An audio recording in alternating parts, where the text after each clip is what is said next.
नमस्कार दोस्तों, आज मैं फिर एक बार चाइना की जो कृतियाँ हैं, जो तानाशाही है, उसको उजागर कर रहा हूँ, क्योंकि यह फिर बहुत ज़ोर शोर से भारत ही नहीं, विश्व में और ख़ास करके अमेरिका में जो भी यूएन का जो जनरल असेंबली जो हुआ, उसमें इस मुद्दे को भारत के माननीय विदेश मंत्री एस जयशंकर ने बहुत ही ज़ोर शोर से उठाया है। उसमें इन्होंने एक वर्ड डिसएंगेजमेंट का वर्णन किया है।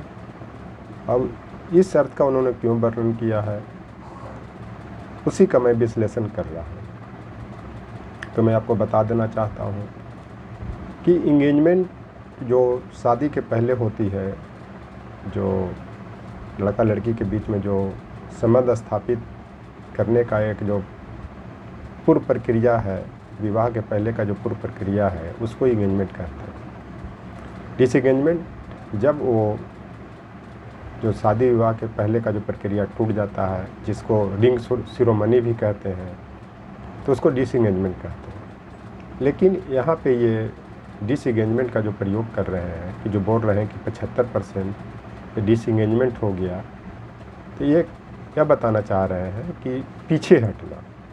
शादी विवाह में जो इंगेजमेंट होता है, जो पूर्व प्रक्रिया होता है, अगर वो टूट जाता है तो उसको पीछे हटना ही कहा जाता है। या जो वार्तालाप होता है शादी के पहले, जो शादी ठीक किया जाता है, तो अगर वो टूट जाता है तो उसको भी पीछे हटना कहा जाता है।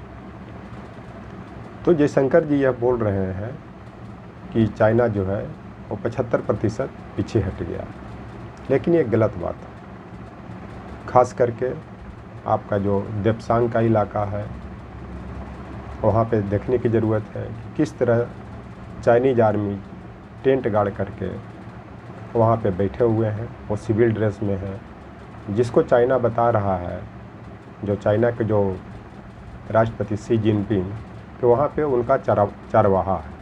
और ये बताइए कि चरवाहा जो है वो सिविल ड्रेस में पैंट शर्ट पहन करके, स्मार्ट बन करके वो जानवर चराएगा?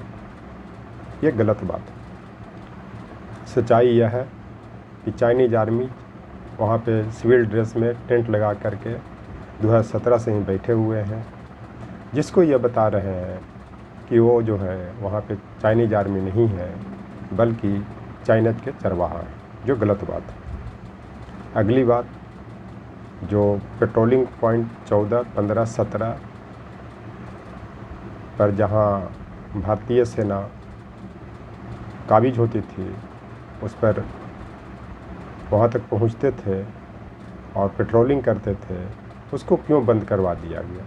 खास करके भारत सरकार की ओर से, मोदी जी, शाह जी की ओर से। एक तरह से ये मोदी गवर्नमेंट की, मोदी शाह की वीकनेस को उजागर करता है। नहीं तो आप देखने की चीज़ है कि मैं गलत बोल रहा हूँ कि सही बोल रहा हूँ। अगली बात मैं जो आपको बताना चाहता हूँ कि जो 2020 में जो गलवान की घटना घटी, उसमें भारत माँ के सपूतों ने, इंडियन आर्मी ने केदार चोटी पर कब्जा किया, जबकि ये गवर्नमेंट चाहती भी नहीं थी, मोदी जी भी नहीं चाहते थे। लेकिन एक होता है कि अंदर से एग्रेशन आता है, कि मान लिया जाए कि सरकार नहीं चाह रही है, मोदी जी नहीं चाह रहे हैं, लेकिन भूभाग के लिए अपने प्राणों को न्यौछावर करने वाले भारत माँ के सपूतों ने वो केदार चोटी पर कब्जा किया, जिस पर वो चढ़ गए थे। और उसके बाद जो है इन्होंने उसको भी विवादित स्थल घोषित करवा करके केदार चोटी को छोड़ करके बाकी जगह से ये भारतीय सेना को पीछे हटाया, जबकि कम से कम 60 ऐसा पेट्रोलिंग पॉइंट था जहाँ पर भारतीय सेना पेट्रोलिंग करती थी। लेकिन आज वो मात्र 5 से 10 तक ही जा पा रहे हैं, जिसमें मैं उदाहरण दे दिया, पेट्रोलिंग पॉइंट 14, 15, 17 तक भारतीय सेना नहीं जा रही है। और गलवान का जो इलाका है जिसमें बिहार रेजिमेंट के जो 20 सपूतों ने अपना प्राण गंवाया, जहाँ तक वो पहुँचे वहाँ तक वो कब्जा किए हुए। फिर भी ये वहाँ तक ये लाना चाह रहे हैं कि विवादित स्थल बना रहे, लेकिन भारतीय सेना नहीं चाह रही है क्योंकि भारत का भूभाग है। उसके बाद जो देप्सांग के बाद जो डोकलाम पठार है, जो आपका भूटान के क्षेत्र में आता है, वहाँ पर भी चाइना ने उसी तरह से टेंट गाड़ करके सिविल ड्रेस में आर्मी को बैठा करके उसको भी चारागाह घोषित करने का प्रयास कर रहा है, जिसका भूटान नरेश बहुत ज़ोर शोर से विरोध कर रही है। और उनके जो नरेश हैं, भूटान नरेश हैं, कई बार भारत के दौरा कर चुके हैं ताकि वो विवादित क्षेत्र को भारत खाली करवाए, क्योंकि भूटान की सुरक्षा की जिम्मेवारी भारत की है। लेकिन ये सब चीज़ों को ये छिपा लेते हैं, बताते नहीं हैं। ये सिर्फ ये राजनयिक यात्रा बतलाते हैं, व्यापारिक यात्रा बतला करके इसको रफा दफा कर देते हैं। तो आपको बता देना चाहता हूँ कि कबीर ने कहा है कि खाली हाथ आए हो खाली हाथ जाओगे, जो तुम धन कमाया है वो दूसरा लेके जाएगा। कहने का मतलब है कि जो मोदी जी, आप जो इतने बड़े अपने को ब्रह्मचारी घोषित कर रहे हैं या साबित करना चाहते हैं कि मैं बहुत ऑनेस्ट हूँ, सत्य अहिंसा के पुजारी हूँ, गांधीवादी हूँ, क्योंकि आज 2 अक्टूबर महात्मा गांधी की जयंती भी है, आप ये दिखाना चाहते हैं। लेकिन सच्चाई ये है कि इस दुनिया में जो भी आता है वो खाली हाथ आता है, खाली हाथ जाता है। जो कमाते हैं वो दूसरा लेके जाता है। मेरा कहने का मतलब है कि आप जो है इस दुनिया में खाली हाथ आए हैं, खाली हाथ जाएंगे। जो आप कमा रहे हैं वो आपका दूसरा कोई लेकर के चला जाएगा। दूसरा लेने का मतलब है कि जो आप शासन प्रशासन जो दिखा रहे हैं उसकी कमाई आपका चाइना लेके जा रहा है, जो भारतीय भूभाग है। और जब तक दौलत है तभी तक आपका शोहरत है। दौलत का मतलब जब तक आपका पद है तभी तक आपका मान सम्मान है, उसके बाद कोई नहीं पूछने वाला है। क्योंकि जिस तरह के जो आप गंदगी देश में फैला रहे हैं वो सारी भारत के लोग देख रहे हैं, और ख़ास करके आस पड़ोस के लोग भी देख रहे हैं। ये किसी छिपी हुई बात नहीं है।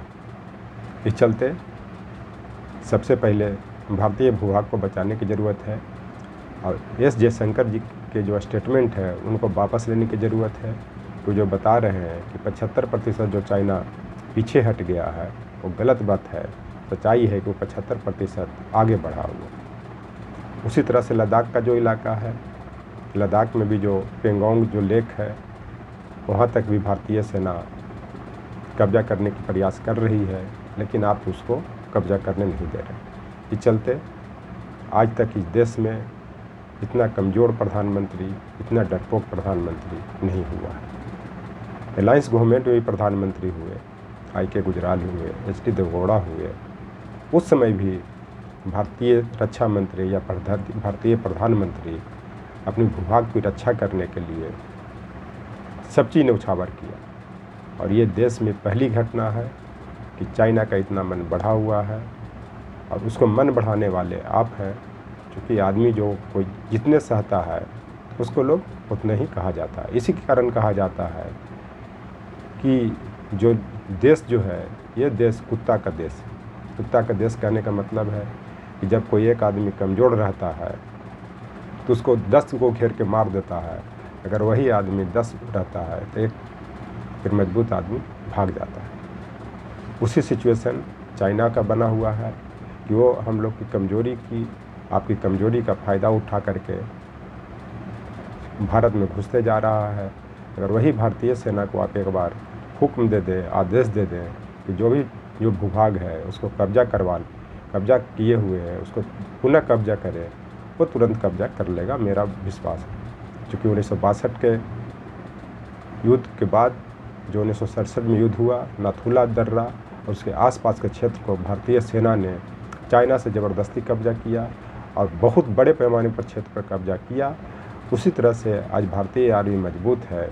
जो चाइना का जो भूभाग है, जो भारत का भूभाग को कब्जा किए हुए है, वापस लेगा। इस चलते आज गांधी जयंती के अवसर पर इस चीज़ को मैं रख रहा हूँ, क्योंकि गांधी की देश है, क्योंकि उन्होंने स्वतंत्रता के आंदोलन को लीडरशिप प्रदान करके भारत को ब्रिटिश से के कब्जा से मुक्त करवाया था और भारत को एक मजबूती दी थी।